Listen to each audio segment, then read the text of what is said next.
Praise the lord. ప్రభువునందు అత్యంత ప్రియమైన వారికి నేటి దేవుని వాగ్దానము.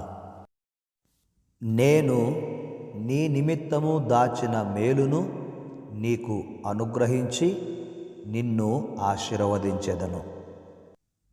ప్రభువునందు ప్రియమైన వారలరా, దావీదు గారు 31వ కీర్తనలో 19వ వాక్యమందు ఆయన దేవుని మంచితనమును గూర్చి వ్రాశాడు. నీ యందు భయభక్తులు గల వారి నిమిత్తము నీవు దాచి ఉంచిన మేలు ఎంతో గొప్పది. నరుల ఎదుట నిన్ను ఆశ్రయించు వారి నిమిత్తము నీవు సిద్ధపరిచిన మేలు ఎంతో గొప్పది. దేవునికి స్తోత్రం. ఈ 31వ కీర్తన 19వ చరణములోని మాట దేవుని యొక్క మంచితనాన్ని, ఆయన ప్రేమను చూపిస్తూ ఉంది. అపోస్తలుడైన పౌలు గారు కొరింథీయులకు మొదటి ఉత్తరము రాసి 2వ అధ్యాయము 9వ వచనములో ఈ మాట రాశాడు.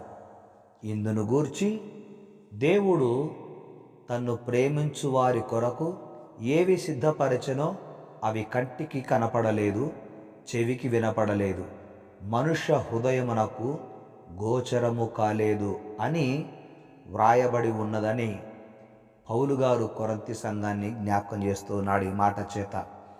ప్రభువునందు ప్రియమైనటువంటి వారడరా, ఈ కీర్తనలో దేవుడు నేటి దినము మనకు వాగ్దానముగా ఆయన అనుగ్రహించాడు.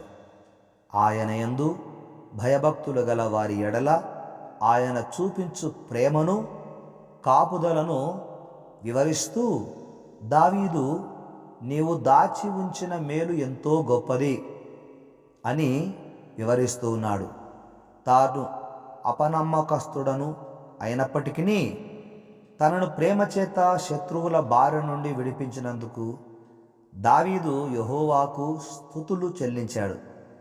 ఆయన యందు నమ్మకముంచు వారిని దేవుడు విడిపించునని తెలుసుకొని దావీదు పరిశుద్ధులను విశ్వాసములో, నిరీక్షణలోను బలముగా, స్థిరముగా ఉండాలని ఆయన ప్రోత్సహిస్తూ ఈ మాటలు రాస్తున్నాడు. క్రీస్తునందు ప్రియమైనటువంటి వారలరా, ఆయన యందు విశ్వాసం ఉంచిన వారందరూ కూడా, ఆయన యందు విశ్వాసం ఉంచిన వారు భయము భక్తి కలిగి జీవిస్తూ ఉన్నప్పుడు, ఆయన యందు విశ్వాసం ఉంచిన వారు ప్రార్థనలో నిరీక్షణ కలిగి ఉన్నప్పుడు దేవుడు వారి నిమిత్తము దాచి ఉంచిన మేలును వారు అనుభవిస్తారని దావీదు చేత ఈ మాట వ్రాశాడు.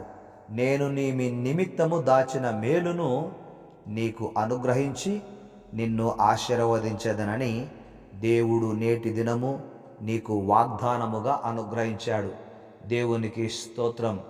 ప్రభువునందు ప్రియమైనటువంటి వారలరా, నరుల ఎదుట నిన్ను ఆశ్రయించు వారి నిమిత్తము నీవు సిద్ధపరిచిన మేలు ఎంతో గొప్పది అని దావీదు గారు దేవుని మాటలు ఇక్కడ రాశాడు.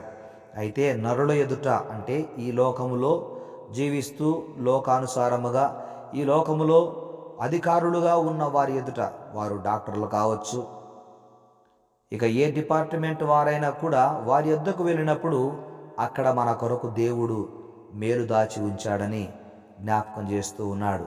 ఒకవేళ ఉద్యోగం విషయంలో ఇంటర్వ్యూకు వెళితే అక్కడ నీకు మేలు ఉంది. అనారోగ్యంతో హాస్పిటల్కు వెళితే అక్కడ నీకు మేలు దాచబడి ఉంది.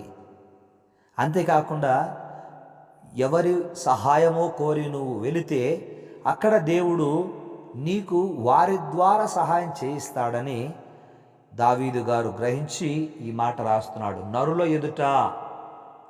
ఎదుట అంటే నరులు అంటే ఈ లోకంలో జీవించేవారు, వారితో నీకు ఏదైనా అవసరమై వెళితే అక్కడ నీ కొరకు దేవుడు మేలును సిద్ధపరిచి ఉంచాడు. అయితే దేవుడు సిద్ధపరిచిన మేలును నీవు ప్రార్థనాపూర్వకంగా పొందుకోవాలి. నీ ప్రార్థనను దేవుడు ఆయన ఆలకిస్తాడు. దేవునికి స్తోత్రం. కీర్తనకారుడు 31వ కీర్తన 21వ చరణంలో ఈ మాట అంటున్నాడు, ప్రాకారములు గల పట్టణంలో యెహోవా తన కృపను ఆశ్చర్యముగా నాకు చూపి ఉన్నాడు, ఆయన స్తుతి నొందునుగాక అంటాడు. అవునండి, దేవుడు తన కృపచేత ఆశ్చర్య కార్యాలు చేసేవాడు. నీ జీవితంలో అట్టి ఆశ్చర్య కార్యాలు జరిగించునుగాక. 23వ చరణములో ఈ మాట రాశాడు, యెహోవా భక్తులారా మీరందరూ ఆయనను ప్రేమించుడి, యెహోవా విశ్వాసులను కాపాడును అనే మాట రాయబడింది. కనుక నీ విశ్వాసము నిన్ను కాపాడుతూ నీవు దేవుని యందు భయభక్తులు కలిగి జీవించుచున్న జీవితము ద్వారా దేవుడు దాచిన మేలును, దేవుడు సిద్ధపరిచిన మేలును నీవు పొందుకొందువు గాక. దేవుడు నిన్ను ఆశీర్వదించునుగాక. దేవుడు నీ ప్రార్థనకు యేసునామమున ప్రతిఫలము ప్రసాదించునుగాక. ఆమెన్. ప్రార్థన చేద్దాం. పరిశుద్ధుడువైన మా తండ్రి, మీ యందు భయభక్తులు గల వారి ఎడల మీరు చూపే కృప, మీ యొక్క ప్రేమ ఎంతో గొప్పది. ఆ ప్రేమను బట్టి, ఆ కృపను బట్టి మీరు మీ ప్రియ బిడ్డలకు దాచి ఉంచిన మేలు, సిద్ధపరిచిన మేలు వారు అనుభవించుదురుగాక. తండ్రివైన నా దేవా, యేసు క్రీస్తు నామమున మీ బిడ్డల ప్రతి అవసరము తీరునుగాక. యేసు నామమున ప్రార్థిస్తున్నాము తండ్రి.